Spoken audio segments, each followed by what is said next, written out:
I came to non-monogamy by way of sex-positive communities when I was trying to reconnect with my body and sexuality after finally really coming to terms with the sexual abuse I'd been through as a child. A lot of what sex-positive communities did was encourage questioning the things society had taught me about sex, which then led to questioning the assumptions society had about monogamy. Originally, when I wanted children, I thought non-monogamy was a great way to create an environment where a child would experience multiple caregivers who would be there to provide for them, especially given my disability could potentially lead me into needing more care myself when I got older. My interest was purely practical, rather than necessarily rooted in an internal desire to love more than one person, or a strong attraction to more than one person. It's always been a habit of mine to do as much research as possible about something that I've an interest in, and polyamory was no exception. I read a lot of advice and did my best to prepare for what I thought would be a much easier time for me if I just read the information I needed to read.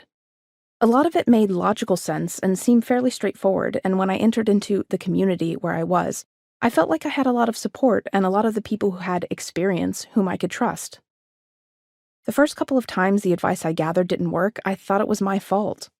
So much of what I learned was encouraging distrust of my own judgment, a reinforcement of the same denial I had of my own emotions my entire life, and a reinforcement of the idea that by being on the asexual spectrum, my lack of interest in casual sex wasn't part of a valid expression of sexuality, but evidence that I needed to overcome the shackles of a puritanical society.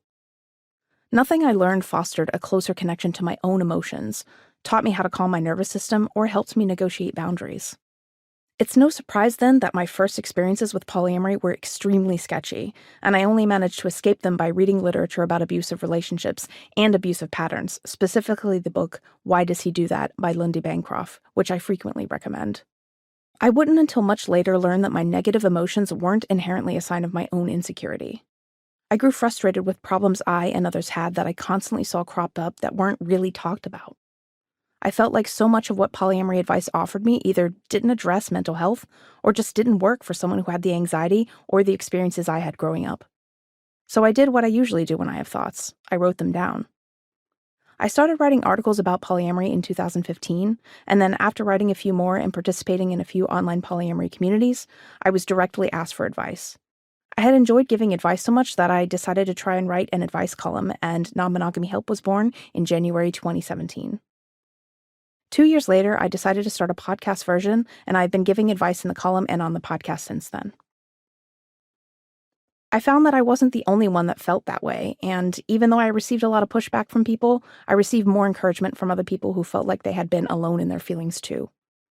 Since I began putting polyamorous or non-monogamous on my dating bios over a decade ago, my practice has shifted, especially after learning more about anarchist perspectives towards something like relationship anarchy and away from hierarchies, but with a heavy emphasis on seeing how people behave to see what they practice rather than just trusting a label.